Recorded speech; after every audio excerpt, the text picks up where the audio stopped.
Bismillahirrahmanirrahim. Assalamualaikum warahmatullahi wabarakatuh.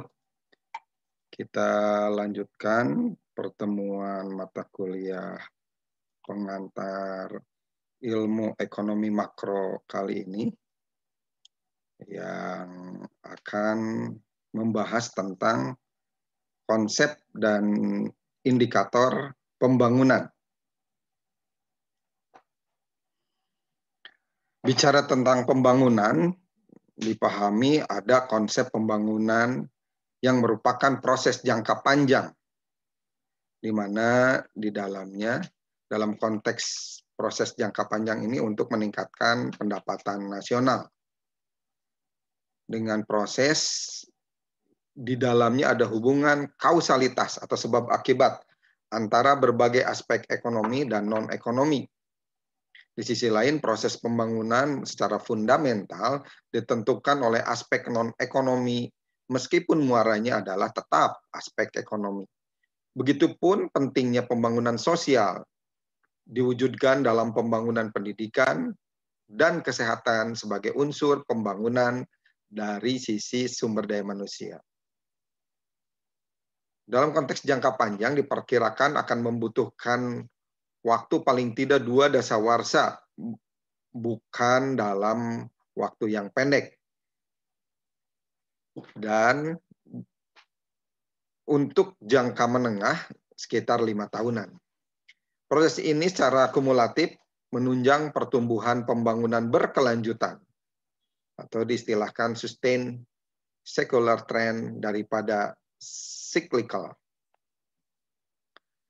Ada 2 konsep yang mempresentasikan pembangunan jangka panjang, yaitu konsep pertumbuhan dan pembangunan. Pertumbuhan menunjukkan adanya peningkatan output. Pembangunan ini mencakup peningkatan output yang terkait dengan perubahan teknis dan institusional.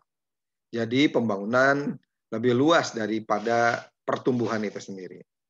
Konsep pertumbuhan saling terkait dengan pembangunan. Tanpa pembangunan, maka pertumbuhan akan tersendat atau terhenti. Bagaimana harus dapat mempertahankan pertumbuhan itu sendiri. Yang kedua, pembangunan merupakan kondisi untuk menghilangkan ketidaksempurnaan pasar atau market imperfection. Market imperfection ini merupakan segala hambatan yang membuat pasar tidak dapat secara sempurna mengalokasikan sumber-sumber ekonomi secara efisien. Ini dikarenakan berbagai hambatan, karena misalkan informasi yang tidak sempurna, faktor ekonomi yang kurang dapat bergerak, atau faktor immobility, lalu juga adanya praktek monopolistik, yang merupakan mekanisme yang mengasumsikan adanya persaingan sempurna sehingga harga yang tercipta merupakan harga equilibrium yang menyeimbangkan permintaan dan penawaran. Hambatan lainnya adalah penetapan harga oleh pemerintah. Yang ketiga, pembangunan merupakan industrialisasi.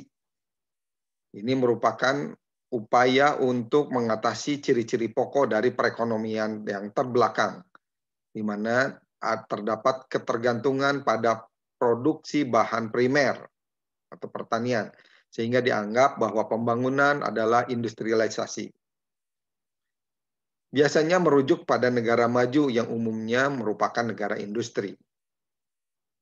Pembangunan sebagai industrialisasi memberikan pengertian yang keliru, dikarenakan bahwa produksi bahan primer bukan penyebab keterbelakangan, tapi pada rendahnya produktivitas dan produksi bahan primer itu sendiri.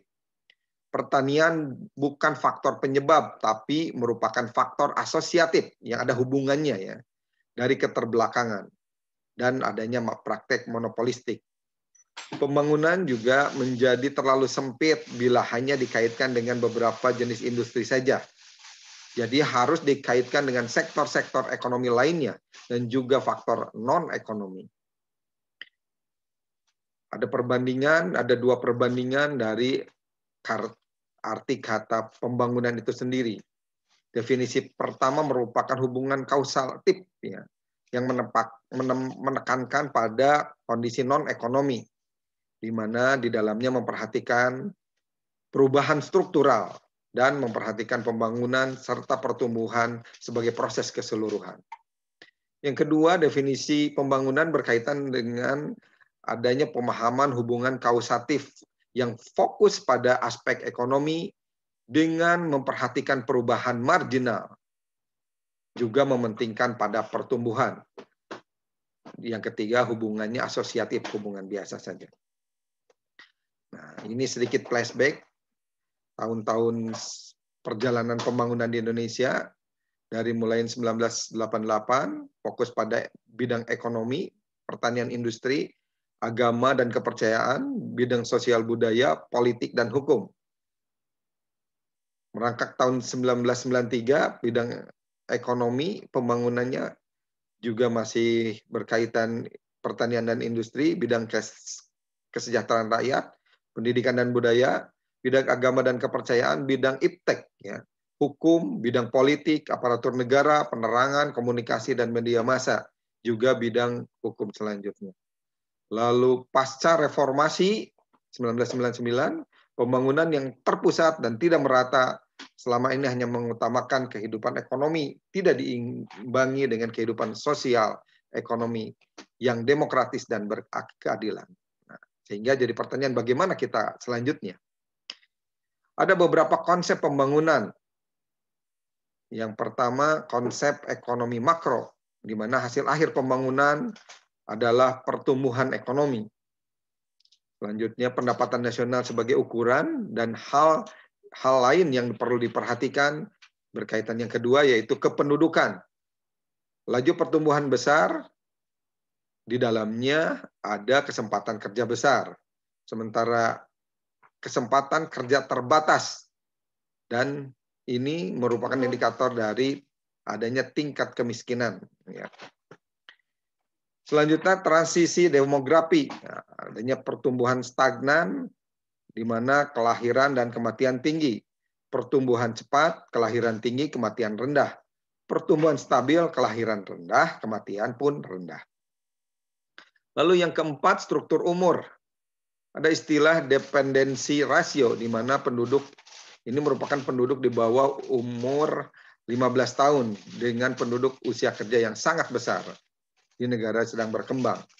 Usia kerja tinggi, usia di bawah umur 15 tahun rendah, ya.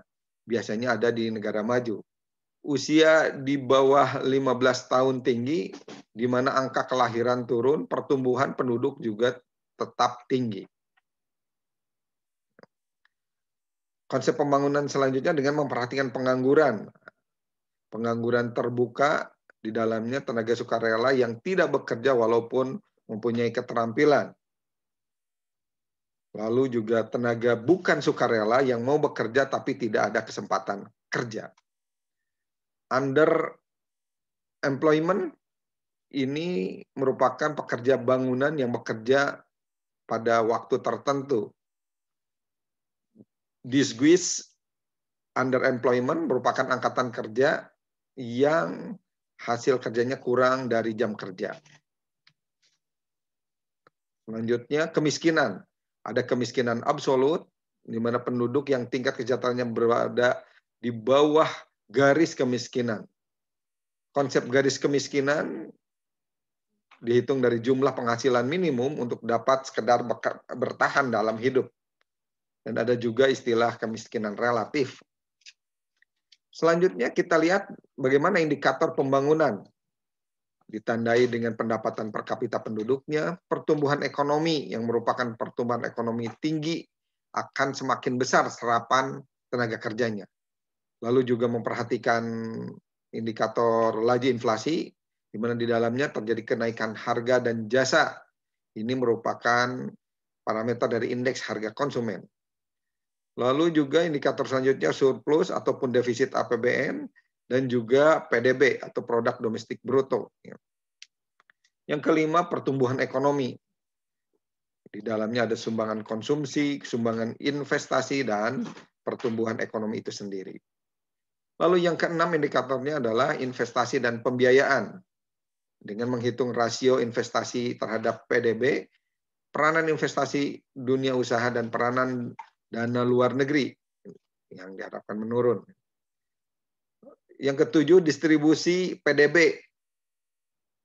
Ukuran kemajuan adalah besarnya proporsi sektor industri dibanding pertanian.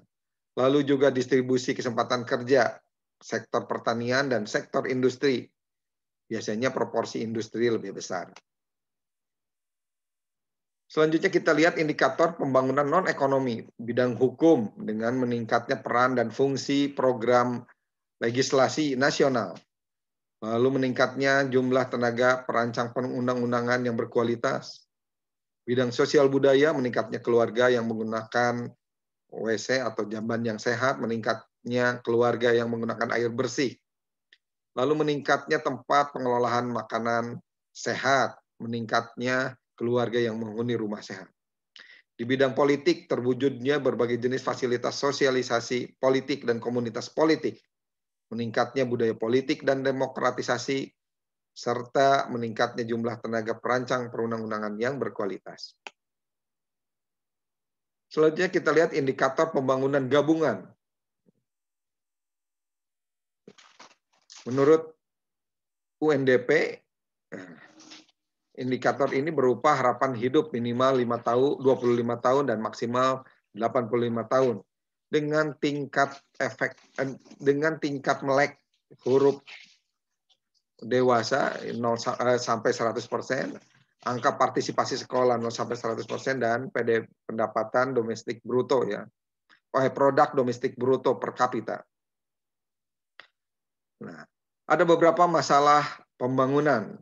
Misalkan yang pertama berkaitan dengan krisis ekonomi.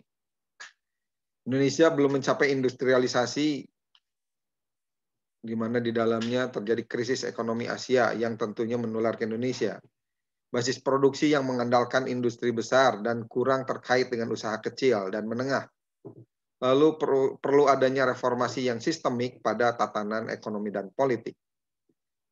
Yang kedua, akibat krisis ekonomi itu sendiri, meningkatnya pengangguran, meningkatnya penduduk miskin dari 35 juta menjadi 25 juta, tingkat kesejahteraan yang menurun, gizi balita buruk atau kurang, 15% yang lahir berat badannya di bawah normal, dan adanya anak yang tidak sekolah.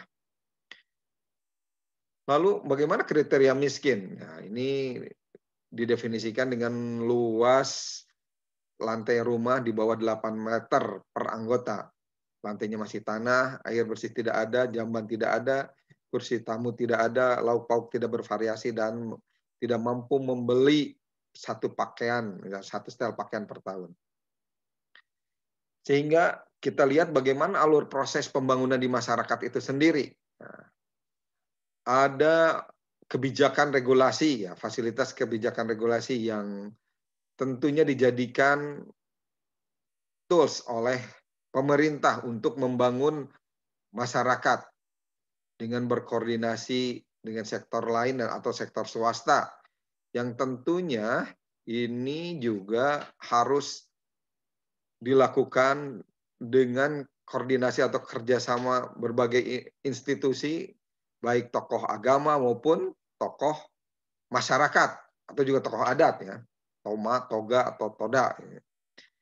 Yang tentunya saling mensupport dalam pelaksanaan berbagai program kegiatan sehingga melahirkan masyarakat yang berdaya atau mampu, maju, dan mandiri. Di sisi lain, pembangunan masyarakat ini mencakup community development atau pembangunan masyarakat itu sendiri yang berhubungan dengan pembangunan yang bertumbuh pada masyarakat dan pembangunan yang digerakkan oleh masyarakat. Sehingga inilah yang disebut pemberdayaan, memampukan dan memandirikan masyarakat. Bagaimana strategi dan tahapan pemberdayaan masyarakat itu sendiri? Dalam konteks strategi berupa pengetahuan dan pengertian tentang apa yang akan dikerjakan dan bagaimana melaksanakannya. Yang kedua, pengetahuan dan pengertian tentang sikap dan kemungkinan tanggapan terhadap upaya pemberdayaan masyarakat, termasuk kecenderungan atau kemauan untuk melaksanakan rancangan yang dikehendaki. Yang ketiga, kemampuan sasaran atau halayak untuk melaksanakan cita-cita yang dikembangkan tersebut setelah dapat diterimanya. Untuk tahapan pemberdayaan sendiri berkaitan dengan perluasan jangkauan dari pemberdayaan masyarakat ini secara luas, pembinaan masyarakat dan pelembagaan serta pemberdayaan masyarakat. Dalam konteks pemberdayaan masyarakat, tentunya ada sasarannya berupa kelembagaan masyarakat yang berfungsi sebagai fasilitas, ya, yang difasilitasi. Dalam hal keluarga, sasarannya adalah pasangan suami istri sebagai penggerak pemberdayaan itu sendiri. Dan dalam pemberdayaan individu, baik pria maupun wanita dan anak-anak, ini diberikan fungsi pendampingan agar target pemberdayaan masyarakat atau masyarakat yang mandiri tercapai. Hierarki fungsi pemberdayaan masyarakat. Ya. Ada unit yang terkait dalam dan LSM yang peduli dalam pemberdayaan masyarakat di tingkat provinsi sebagai regulator, lalu unit terkait dan LSM peduli program pengembangan masyarakat di tingkat kabupaten kota, secara operatornya dikondisikan sebagai implementator program yang tadi dari regulator. Lalu juga tingkat kecamatan dan kelurahan, di mana fungsinya sebagai supervisor dan pelaksana kegiatan untuk pemberdayaan masyarakat. Penggerakan dan pola jejaring dalam pemberdayaan masyarakat. Di sini ada 3 hubungan antara pemerintah, masyarakat, dan institusi atau pimpinan-pimpinan daerah yang tentunya secara umum memastikan bagaimana terbentuknya community empowerment ya, atau pemberdayaan masyarakat yang didukung oleh partisipasi dan responsibility serta regulasi, polisi, dan fasilitas dari pemerintah. Dalam kondisi seperti ini, tentunya tidak akan lepas dari optimalisasi pelayanan masyarakat yang secara prinsip memenuhi unsur-unsur movement, empowerment, dan partnership antara pemerintah, masyarakat, dan swasta. Demikian pembahasan kali ini, mudah-mudahan bermanfaat. Terima kasih atas perhatiannya. Assalamualaikum warahmatullahi wabarakatuh.